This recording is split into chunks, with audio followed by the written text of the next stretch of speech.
कभी सोचा है कि कुछ लोग अपनी जिंदगी में इतनी आसानी से आगे कैसे बढ़ जाते हैं जबकि बाकी लोग बस संघर्ष ही करते रह जाते हैं। स्टीवन कोवी की जबरदस्त किताब the 7 habits of highly effective people सिर्फ कुछ टिप्स की लिस्ट नहीं, ये तो जिंदगी जीने का एक पूरा फ्रेमवर्क है जिसने दुनिया भर में लाखों लोगों की जिंदगी को बदला है। तो चलिए आज इसी के बारे में गहराई से जानते हैं। नए साल के वो रेजोल्यूशंस याद है? हम सब बड़े बड़े लक्ष्य बनाते हैं, जिम ज्वाइन करते हैं, कोई नई स्किल सीखने का सोचते हैं, पर कुछ ही हफ्तों में सब हवा हो जाता है और हम वापस अपनी पुरानी आदतों में लौट आते हैं। कोवी कहते हैं कि इसकी वजह सिर्फ विल पावर की कमी नहीं है, बल्कि इसके पीछे कुछ और ही बहुत गहरा कारण है। और वो गहरा कारण वो यहीं छिपा है। देखिए, कोवी कहते हैं कि हम अक्सर पर्सनालिटी एथिक पर ध्यान देते हैं, मतलब अच्छा दिखना, अच्छी टेक्निक्स अपनाना, जल्दी से रिजल्ट्स पाना, ये सब एक पेड़ के पत्तों को चमकाने जैसा है। लेकिन असली और टिकाऊ सफलता आती है कैरेक्टर एथिक्स से, जो पेड़ की जड़ों को मजबूत बनाने जैसा है, यानी ईमानदारी, विनम्रता और धैर्य जैसे हमारे अंदरूनी उसूलों पर काम करना। तो इसीलिए ये 7 आदतें सिर्फ बाहरी बर्ताव बदलने के बारे में नहीं है, नहीं, ये हमारे अंदर के कोर वैल्यूज और हमारे नजरिए को बदलने के बारे में है। ये कुछ वैसा ही है जैसे दुनिया को देखने के लिए एक नया, ज्यादा साफ चश्मा लगा लेना। इस बदलाव को कोवी पैराडाइम शिफ्ट कहते हैं। पैराडाइम का सीधा सा मतलब है दुनिया को देखने का हमारा नजरिया, हमारा एक मेंटल मैप। जैसे अगर हमारा पैराडाइम है कि सफलता सिर्फ पैसे से ही मिलती है, तो हमारा हर काम, हर फैसला उसी दिशा में होगा। तो इन आदतों को अपनाने के लिए हमें अपना यही नजरिया, यही पैराडाइम बदलना होगा। और पता है सबसे दिलचस्प बात क्या है? ये आदतें सिर्फ अच्छे विचार नहीं हैं। कोवी कहते हैं कि ये तो गुरुत्वाकर्षण यानी ग्रेविटी जैसे प्राकृतिक नियम हैं। हम चाहें तो इन्हें नजरअंदाज कर सकते हैं, बिल्कुल कर सकते हैं, लेकिन इनके परिणामों से नहीं बच सकते। ये सफलता के यूनिवर्सल प्रिंसिपल्स हैं। और इसीलिए ये एक अंदर से बाहर का अप्रोच है। इसका मतलब एकदम साफ है, पहले खुद को जीतो, फिर दुनिया को। जैसे एक मजबूत टीम बनाने से पहले हमें खुद एक मजबूत खिलाड़ी बनना पड़ता है। पर्सनल विक्ट्री हमेशा पब्लिक विक्ट्री की नींव होती है। तो चलिए अपनी यात्रा शुरू करते हैं पहले पड़ाव से, प्राइवेट विक्ट्री यानी व्यक्तिगत जीत। ये वो स्टेज है जहां हम दूसरों पर निर्भर रहने से आगे बढ़कर खुद पर निर्भर होना यानी इंडिपेंडेंट बनना सीखते हैं। इसमें पहली 3 आदतें शामिल हैं। ये 3 आदतें हमारी पर्सनल फाउंडेशन बनाती हैं। पहली, अपनी जिंदगी की स्टीयरिंग व्हील अपने हाथ में लेना। दूसरी, ये जानना कि आखिर जाना कहाँ है।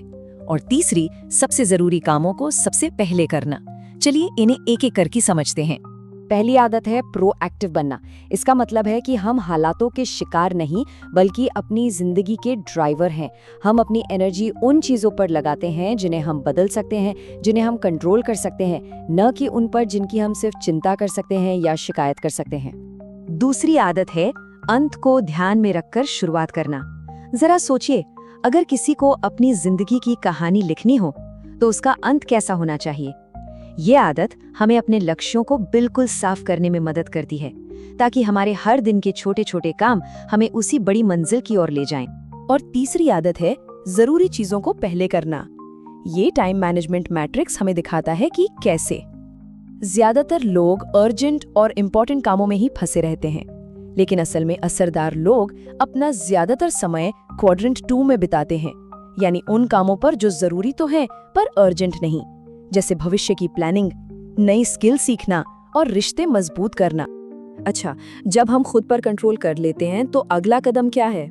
Public victory.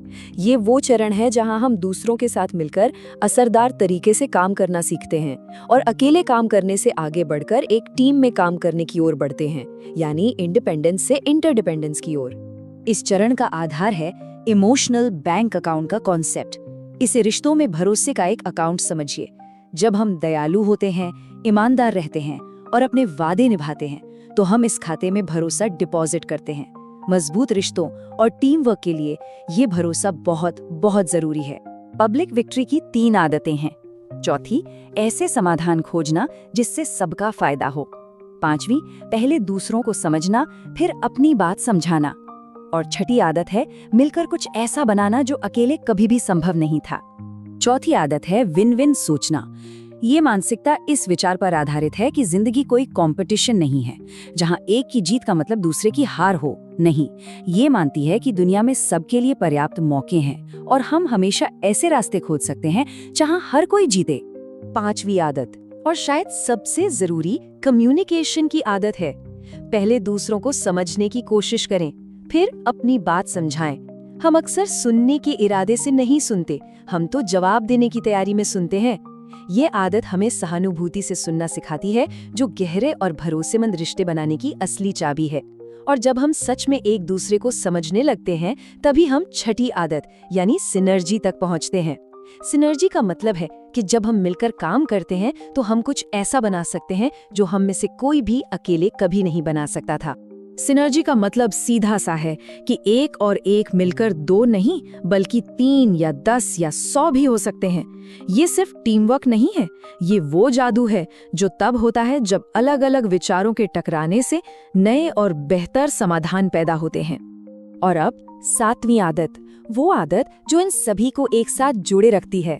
ये सिर्फ एक और आदत नहीं, ये वो आदत है जो हमें लगातार चलते रहने की एनर्जी देती है और हमें मानसिक और शारीरिक रूप से थकने से यानी बर्नआउट से बचाती है।